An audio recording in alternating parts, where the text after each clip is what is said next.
It's a blessing to get the gospel award first because I owe it all to God. Shout out to BT too. I love BT too. Shout out to Kirk Franklin. Now what? Oh my God. Her winning this BET award for Gospel Artist of the Year, Gospel Inspiration. Then I want to get into this 3-minute video that I saw on Adam and Eve. And I want that to kind of set the tone on where we go from there. I'm not even sure if I should have told you to watch the movie Straw, but as we go through it, I don't think you need to. It's all good if you haven't seen it. And for those that still want to watch it, I'm not gonna. Well, I'm gonna expose some things in it, but it's all good. Look at it like a research project. You still got to go check it out. But let's get into this first video with Glorilla, and I want to get everybody's opinions. I want to get everybody's opinion on this. Here we go.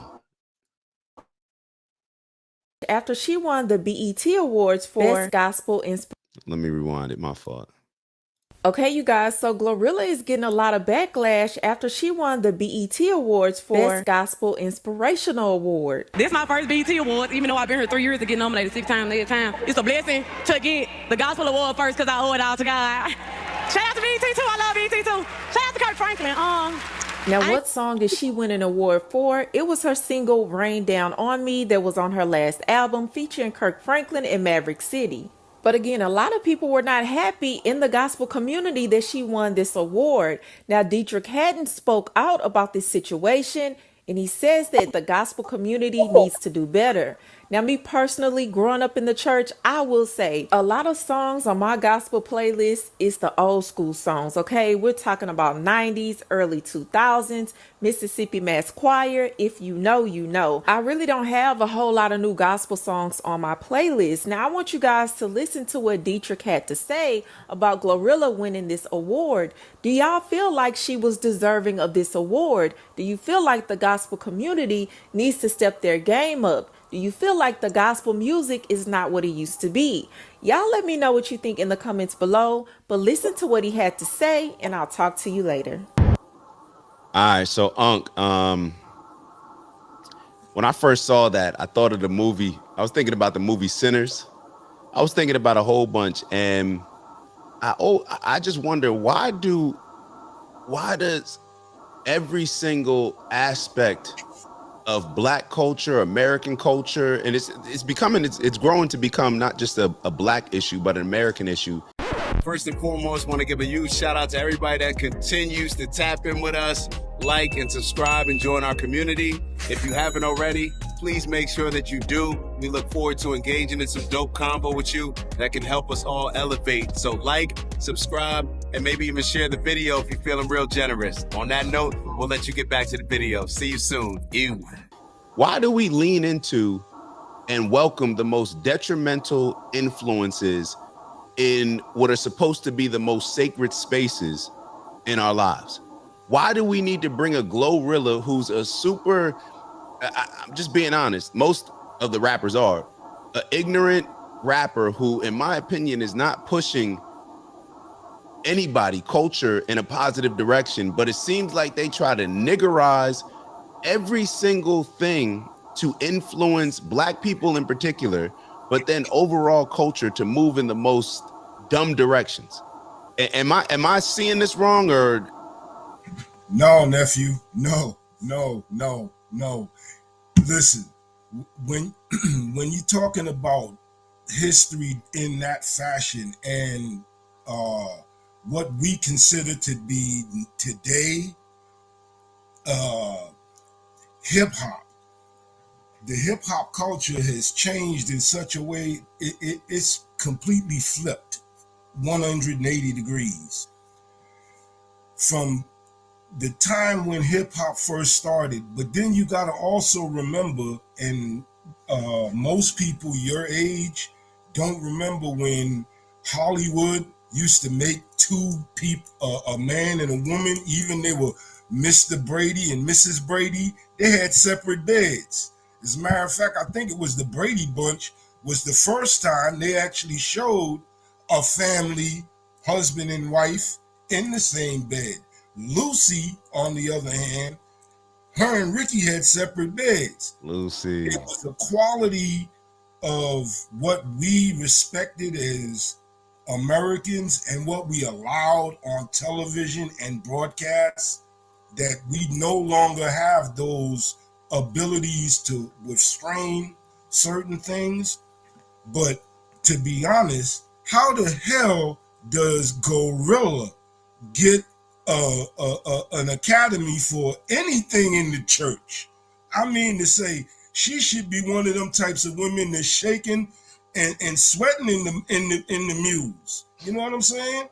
For real, she's shaking her ass like it just don't matter.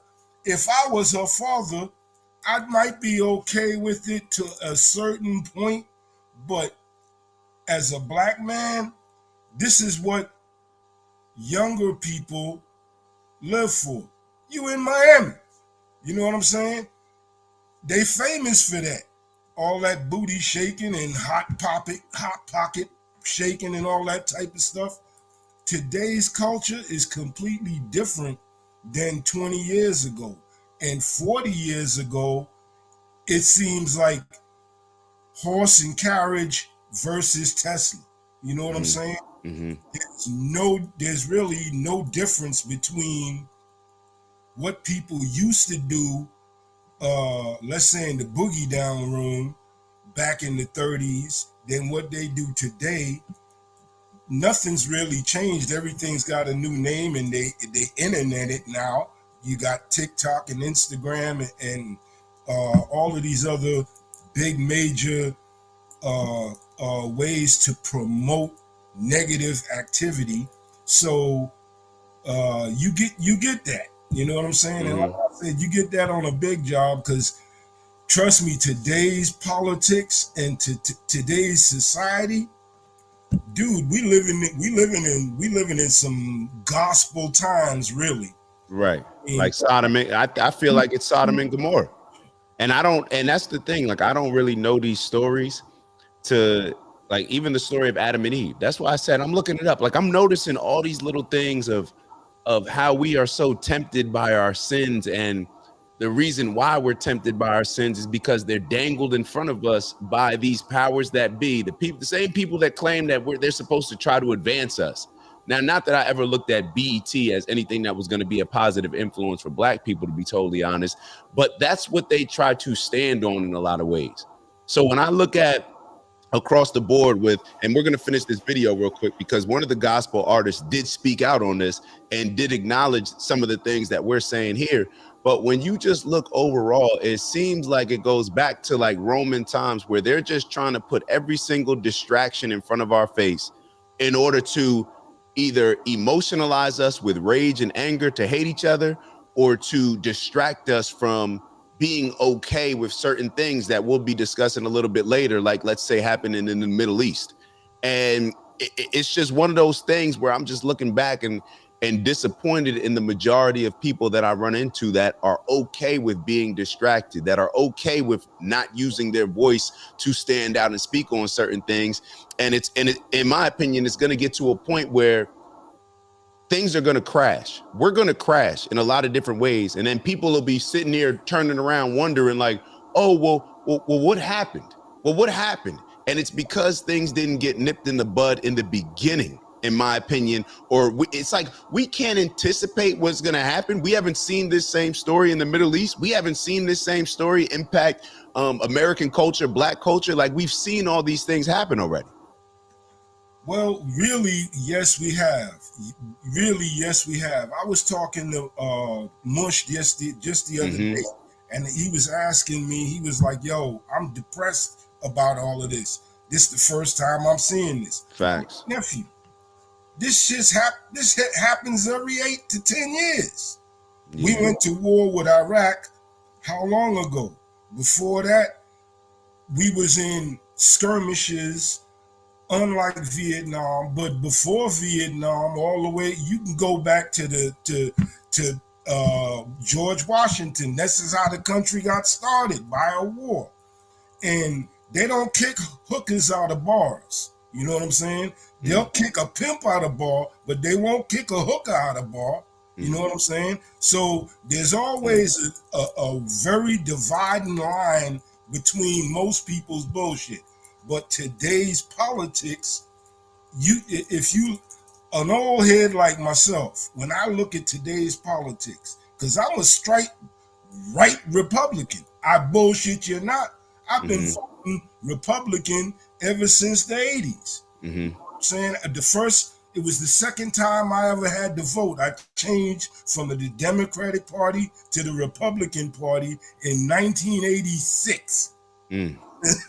Yeah.